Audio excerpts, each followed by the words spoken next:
asked me if I wanted to wear hanbok for free. They were like, oh, do you also know where A-land is? Hello everybody! Hey guys, it's your boy David, aka DAVLORITO. If you're new to my channel, then hey, my name is David. I'm a Filipino from Germany who studied in Seoul, South Korea. 모든 한국 시청자들에게 안녕하세요. 저는 독일에서 온 필리핀 유튜버 윤상준입니다. 반갑습니다. Let's get right to it. Today's video is going to be a story time about my experiences and experiences of friends and people around me about scams, the times where I almost got tricked, and the time that I did get tricked. The moment you realize you're an ajushi. The first one is, I think, something that is very important that you should all know. It's about the scams that involve some cults, or I don't know how to call them, cults that try to lure you in for money, I suppose. I don't really know what their goal is. I've heard of them before I went to Korea. I watched some YouTube videos, so I just briefly heard about them. You know, I didn't really pay much attention. I just watched, you know, some of the videos, and you're probably watching my video because you're going to go to Korea and you want to know what's, you know, awaiting you. So yeah, I'll just tell you my experience and how I did not get tricked. Okay guys, I did not get tricked. So I was in Hongdae. It's where many young people hang out, especially students. It's a place where you can go shopping. There's karaoke bars, there's bars, restaurants, and also where a lot of the busking take place. What's it called? Public performances. People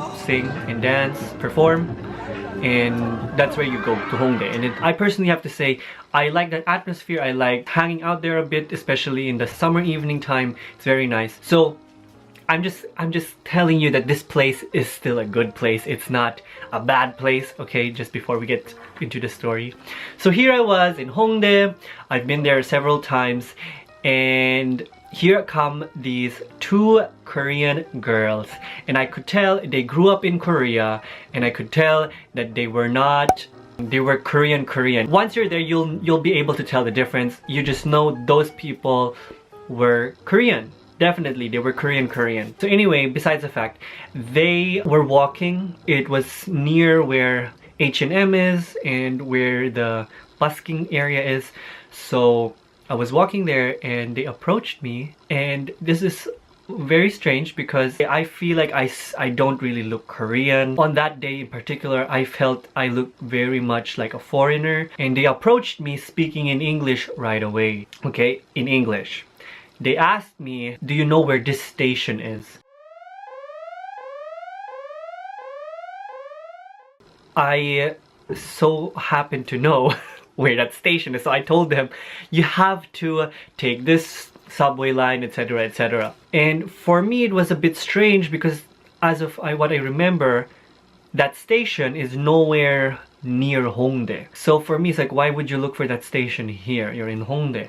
Okay, so I wasn't thinking anything. I just told them.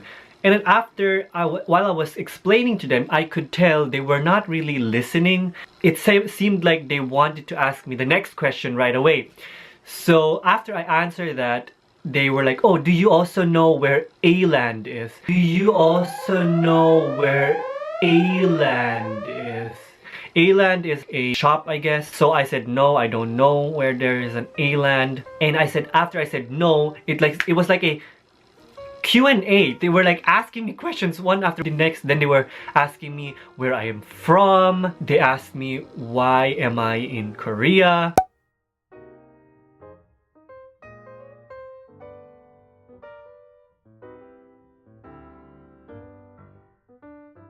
I just want to say that there are also some YouTubers, or they do these social experiments on the streets and they film you while they're asking you, and then usually they let you know afterwards that, hey, I'm filming this video. But this was not the case, okay? So they would just like ask me question after question, and that already told me like, because in that moment while I was answering their questions, I remembered one of the videos that I watched on YouTube a girl, she's a European, definitely not Asian looking, and she was asked also this question, do you know where is A-land? And I think there was also one girl from America, this question, where is A-land? Where is A-land?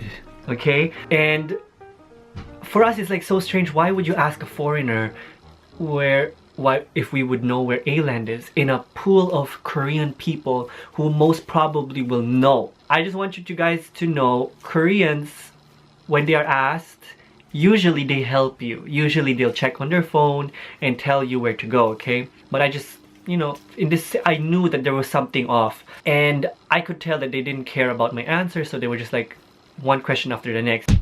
I also have to mention, there were two girls. While the one was asking me the questions all the time in English, I think after kind of made clear through my disinterest that I know what's going on, the other person was trying to pull the girl that, you know, the girl that was asking me the question was trying to pull her away. And for all those who will have this experience, you will feel it. You will feel that something's off. And if you're already in this conversation and you can't go, because you know, it's just like you don't feel polite enough or something to just leave, do not be afraid. It's best to stay on the main street, and then when they ask you, oh cool, do you have time right now? When they ask you that question, that is your ticket to get out. You say no. You don't have time. You have to continue walking. You have to go. You have to go. You just have to go, okay? You just have to go. Okay, after I said no, I don't have time, I hope you find the place you're looking for, and then I said goodbye. And this is when I knew that this was definitely a scam, because the moment I left, this story, I'm so bad at telling this story. So anyway, after I had left, I was starting to leave, you know, they stood here and then they were just like we were gonna depart from each other. They started to speak in Korean right away, and it was not American Korean or anything. You could tell it was like Korean. It was the pure Hanguk saram living in Tihamingguk. You definitely know they were living in Korea. So I was happy that I escaped that one. Another time, this one also happened, also in Hongdae. So I'm telling you, Hongdae is nice, and also so in Hongdae, I remember had the experience that somebody asked me if I wanted to wear hanbok for free. I don't want to go into detail, but I mean, I didn't get scammed because I also watched a video about this, and I also had friends tell me personally that they had this experience, sadly. Let me just tell you right now, there are so many rental places for hanbok. Hanbok, if you don't know what hanbok is, it's the traditional Korean costume that you can wear, you know, for the palace. There are so many places that you can rent one. Just letting you guys know, if you want to have that experience, if it's not happening at your university, then definitely go to a rental place where you have to pay. If your university is providing you a free hanbok something experience, then it's okay. But if it's on the streets and you don't see anything official, then say no. There is no such thing as hanbok for free. And let me just tell you this, I didn't fall for this, but like I said, the YouTuber that I watch, I forgot her name, I'm sorry guys, just type it in. And I also had friends tell me they wore the hanbok and then they did a tea ceremony, you know, and then the people were telling them, yeah, we're gonna teach you to have this experience, this Korean experience, this traditional experience. It all sounds great, right? To cut it short, you won't be able to leave that place unless you either join their cult, their group, or you pay them the money which you have in your pocket at that time. Just for you guys to be safe, there are definitely places where you get hanbok for a very, very good price, very cheap price. Or like I said, in universities, sometimes they offer it for free. But unless it's not one of the above, I'm telling you, just don't take it. Nothing on the street, like random people going to you, you want to try it on for free. It's not for free. There are cafes where you can wear them for free, but only when you pay the entrance fee. So it's not really for free. You get what I mean? So that was the first story. The second story, guys, is about castings. When you go to Korea and you have a foreign look, that, you know, exotic look for them, there will be times where people will comment you on your looks and perhaps they are some, I don't know, they're a talent scout or they're a photographer or whatnot, which is all great. Definitely make connections. I made a lot of connections through Seoul Fashion Week. I met many people in that business. It was a great experience. I'm still in contact with some of them. But let's just say when somebody offers you a job and says there's a casting and it turns out you have to pay for the casting, and they will tell you, yeah, it is some, you know, casting fee or something.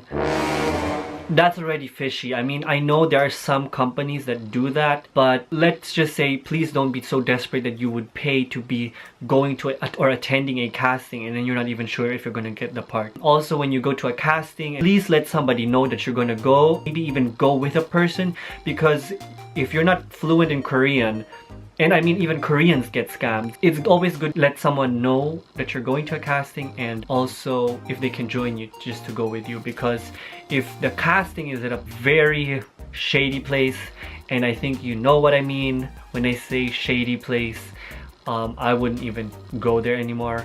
Let's say if you make it to the building and there are no windows, don't do it, guys.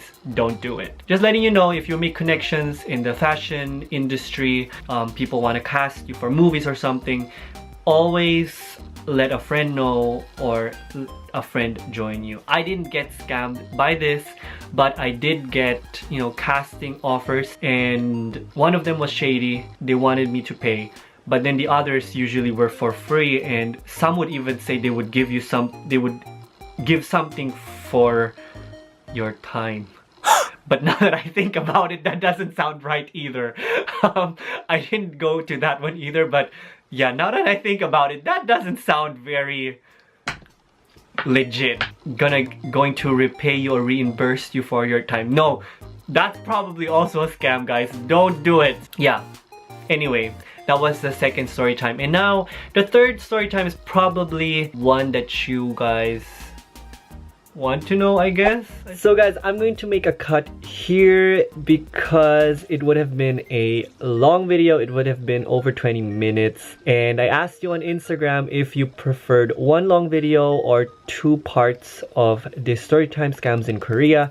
It was a toss-up. It was a 50-50, so I just decided, hey, I'm just gonna give you guys two videos. I hope you guys learned something from this story time, and I just hope you stay safe whenever you go to Korea. Korea is a great place to be. Do not be afraid by this story time. Just be more alert. And yeah, I hope to see you guys in part 2 of this story time. So don't forget to like this video and to subscribe to the channel. And other than that, I wish you all a good morning, good afternoon, a good evening, wherever you may be. See you soon. Adios. Goodbye.